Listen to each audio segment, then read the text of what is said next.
À l'entame de mon propos, je souhaiterais présenter mes plus sincères condoléances à l'ensemble du peuple sénégalais. Mais surtout, dire toute la peine qui nous anime en tant qu'acteur politique, mais en tant que citoyen sénégalais lambda.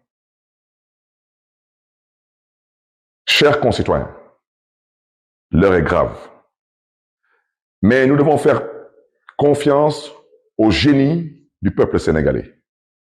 Nous avons toujours vécu des moments, certes incertains, mais nous avons toujours trouvé la force de nous relever et surtout l'intelligence pour pouvoir dépasser certaines situations. Aujourd'hui, je ne souhaiterais pas commenter cette parodie de justice qui a plongé le Sénégal dans cette situation chaotique et malheureusement incertaine. Nous avons toujours dit que la justice sénégalaise est à l'origine de quasiment tous les maux dont souffre actuellement le Sénégal. Cette justice, je ne parlerai pas de sa condamnation, parce qu'il n'y a pas de condamnation. Nous avons assisté à une volonté manifeste de vouloir verser dans une disqualification, voire une élimination d'un acteur politique de premier plan. Et je voudrais dire que nous sommes aujourd'hui au 3e, voire au 4e cas. Et ça ne peut plus continuer. Et l'objectif recherché dans cette parodie de justice, c'est de trouver les voies et moyens de créer les conditions d'organiser une sélection et non une élection en 2024, surtout concernant l'élection présidentielle qui est tant attendue par le peuple sénégalais. C'est la raison pour laquelle j'aurais souhaité interpeller directement Monsieur le Président de la République, Monsieur Macky Sall. Il n'y a pas de problème juridique concernant les hommes politiques. Ce qu'il y a aujourd'hui, c'est la volonté d'un homme qui est en train de s'abattre sur d'honnêtes citoyens, sur des leaders politiques qui n'ont peut-être commis qu'un seul crime, c'est de nourrir une ambition de servir leur pays. Et cela n'est pas honorable dans une démocratie qui se respecte. C'est la raison pour laquelle, Monsieur le Président de la République, je prends l'opinion nationale et internationale à témoin. Vous avez, lors de l'ouverture du dialogue national, vous avez, concernant la question du 3e mandat, vous avez dit que on n'a qu'à vous le demander en tout respect et en toute courtoisie. Et qu'il n'est pas question que vous acceptiez que certains vous le demandent par la force. Monsieur le Président de la République, pour la paix au Sénégal, nous sommes prêts, nous, à nous mettre à genoux. Parce que vous avez la clé aujourd'hui entre vos mains de la sortie de crise de ce pays et personne d'autre. C'est vous, Monsieur Macky Sall, vous, Président de la République. Alors, comme vous avez demandé à ce qu'on vous demande, s'il vous plaît, de ne pas briguer le 3e mandat, je vous demanderai 3 fois, s'il vous plaît, Monsieur le Président Macky Sall, d'évacuer cette question concernant cette volonté qui vous est prêtée de vouloir briguer un 3e mandat. D'abord, je vous demande, s'il vous plaît, en tant que maire de Dakar, je vous demande, s'il vous plaît, en tant qu'acteur politique. Je vous demande, s'il vous plaît, en tant que jeune frère. Le Sénégal ne mérite pas ce qu'il est en train de vivre présentement. Le Sénégal ne mérite pas aujourd'hui de vivre cette souffrance qui nous est imposée au nom de la bêtise politique, et excusez-moi de cette expression. 2 jours de manifestation, 15 morts. Injustifiable et inacceptable. Nous avons été, nous sommes et nous comptons rester ce modèle de démocratie sur le continent africain et à travers le monde. Et Monsieur le Président Macky Sall, vous avez la responsabilité historique d'accompagner le Sénégal à continuer à rester debout, droit dans ses bottes. Parce que le peuple sénégalais, en votant pour vous, n'a pas voté pour être massacré, n'a pas voté pour être humilié. Le peuple sénégalais a voté pour vous en espérant pouvoir compter sur vous pour conduire le Sénégal vers un développement durable et viable. C'est la raison pour laquelle, Monsieur le Président de la République, je vous interpelle directement.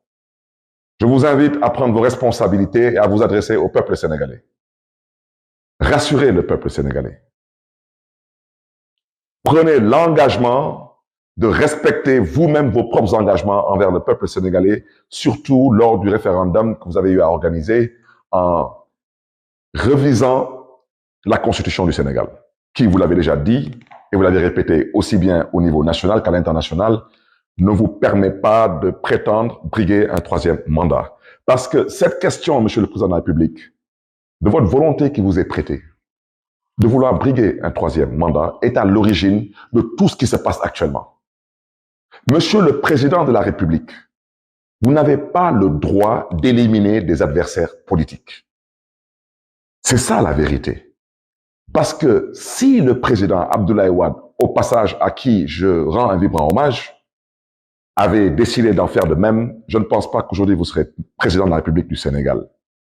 C'est la raison pour laquelle je vous invite respectueusement, je vous invite une fois de plus à revenir à la raison, monsieur le chef de l'État. Regardez ces enfants. Regardez ces pères et ces mères de famille qui souffrent.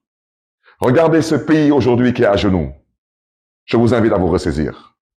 Je vous invite à prendre cette main qu'on vous a tendue. Faites-le pour l'intérêt de ce pays qui vous a vu naître et grandir. Mais faites-le surtout pour l'intérêt de ce pays qui vous a donné tous les honneurs. Vous avez été dans ce pays ministre d'État, président de l'Assemblée nationale du Sénégal, premier ministre et chef de l'État. Ce pays ne vous doit plus rien du tout, monsieur le chef de l'État. À ce peuple sénégalais, ce peuple vaillant, je vous réitère mes condoléances. Nous avons tous mal, mais sachez une chose, c'est que les épreuves de la vie sont faites pour renforcer les hommes et les peuples. Vous avez rendez-vous avec votre destin. Ne bousillez pas tout. Dans quelques mois, vous allez être un pays pétrolier et gazier. Beaucoup de choses changeront dans ce pays. Ne marchez pas vers le mur, ce n'est pas votre devoir.